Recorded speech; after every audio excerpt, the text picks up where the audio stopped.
समय समय पर खुद अभद्र टिप्पणी करते हैं, अपनी पार्टी के सांसद विधायकों को उकसाते हैं अभद्र टिप्पणी करने के लिए, एक चीप पॉपुलैरिटी के लिए। वो इसे डिनाई नहीं कर सकते। महोबा में अधिवक्ता बंधुओं ने FIR दर्ज कराई है। अभी सपा नेता राजकुमार भाटी ने ब्राह्मणों को वैश्य बताया है।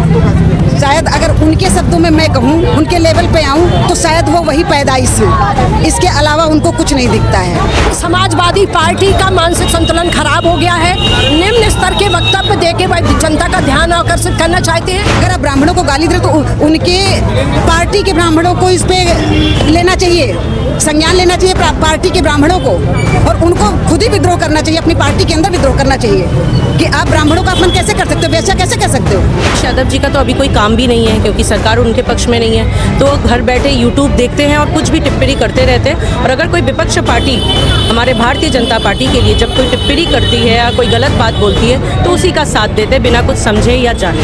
अखिलेश यादव जी जब ये कह रहे हैं कि उस बयान के पक्ष में नहीं है, तो उनकी पार्टी के जो सदस्य हैं, सांसद हैं, विधायक हैं, कभी भाटी जी ब्राह्मण के विरोध में करते हैं, एक ब्राह्मण की तुलना एक वैश्य से करते हैं, और इनके अजेंद्र सिंह लोधी माननीय प्रधानमंत्री जी पे करते हैं, तो स्पष्ट हो चुका ना कि वो नेतृत्व करने योग्य नहीं है। प्रधानमंत्री नरेंद्र मोदी को लेकर सपा सांसद द्वारा अमर्यादित भाषा का प्रयोग होने के बाद जिस तरह से भारतीय जनता पार्टी लगातार पूरे देश में विरोध प्रदर्शन कर रही, तो वहीं बीजेपी महिला मोर्चा की सदस्य द्वारा लखनऊ के कलेक्ट्रेट में प्रदर्शन किया जा रहा है। आप साफ तौर पर तस्वीरें देख रहे होंगे, जो महिलाएं हैं वो साफ तौर पर जो बैनर लिए उसमें लिखा है अखिलेश यादव शर्म करो, सपा सांसद माफ़ी मांगो। पूर्व मेयर भी संयुक्ता भाटिया भी इस प्रदर्शन में शामिल हुई हैं, बातचीत कर लेते हैं। मैम, आज आप लोग प्रदर्शन कर रही हैं, क्या वजह है?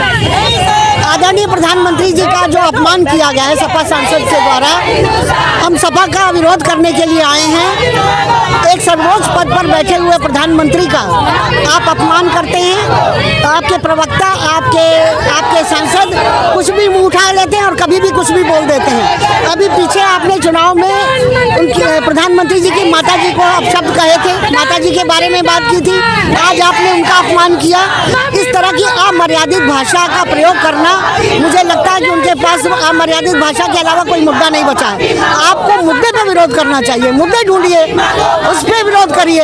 आपको मुद्दा विचारों का विरोध करिए, काम का विरोध करिए। मुद्दे हैं नहीं और आप गाली गलौज करके अपना शक्ल दिखाने के लिए आते हैं। ऐसे लोगों को आप टिकट देते हैं जो भाषा तक नहीं बोलना जानते हैं। तो ऐसी अमर्यादित भाषा का महिला मोर्चा विरोध कर रहा है। उनसे महिला मोर्चा उनसे इस्तीफे की मांग कर रहा है, और ऐसे लोगों को कतई सदन में नहीं बैठने देना चाहिए जो इस तरह की भाषा का प्रयोग करते हैं। अखिलेश यादव कह रहे हैं कि उन्होंने जो बयान दिया है हम उसके पक्ष में नहीं है। इस समय पक्ष में नहीं है, वो तो शुरू से इस तरह के बयान बोलते थे। अभी उनकी माता जी को बोला था तो पक्ष में नहीं थे, आज फिर उनके सांसद ने बोल दिया।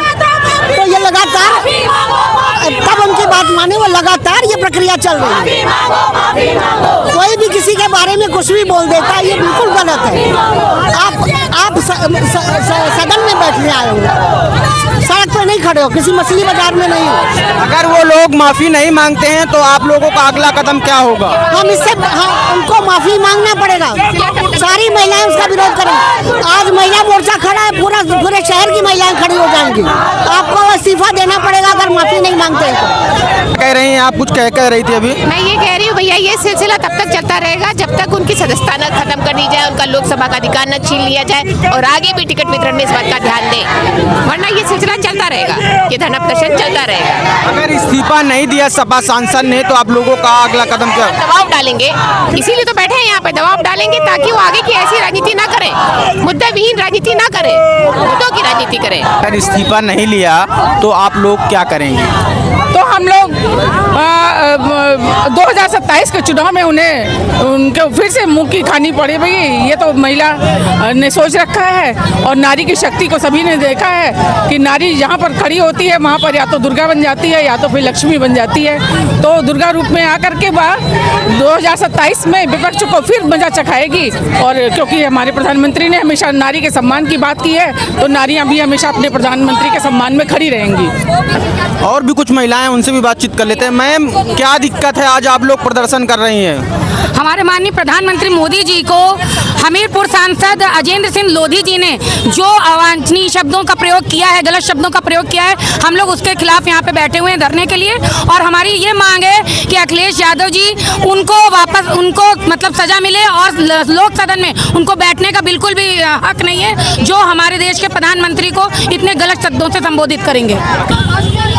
तो बिल्कुल ये भारतीय जनता पार्टी की महिला कार्यकर्ता हैं। इनका साफ तौर पर कहना है कि जिस तरह से राजेंद्र राजपूत ने बयान दिया है वो हम लोग कतई बर्दाश्त नहीं करेंगे, उनसे इस्तीफा लेके रहेंगे। और भी कुछ महिलाएं उनसे भी बातचीत करने की कोशिश करेंगे। मैम, आज आप लोग विरोध प्रदर्शन कर रही हैं, क्या वजह है? कोई मुखिया अगर अपने घर को नहीं चला सकता है, को घर चलाने का हकदारी नहीं, आप पार्टी चलाने के हकदार नहीं है। इसलिए जो भी सांसद गाली दिए उनसे कहिए कि वो माफ़ी मांगे और झुक के माफ़ी मांगे। आजीवन आपकी पार्टी से कोई ऐसी गलती ना हो, इसके लिए आपको माफ़ी मांगना ही पड़ेगा। क्या कह रही हैं? आज आप लोग प्रदर्शन कर रही हैं, क्या मांगे हैं आप लोगों की? कहते हैं कि सपा के कार्यकर्ताओं को, आदरणीय अखिलेश यादव जी को मॉरल एजुकेशन की, पहले मॉरल एजुकेशन की शिक्षा देनी चाहिए। अपने कार्यकर्ताओं को पहले ट्रेंड करें, उसके बाद पार्टी में किसी पद पे दें।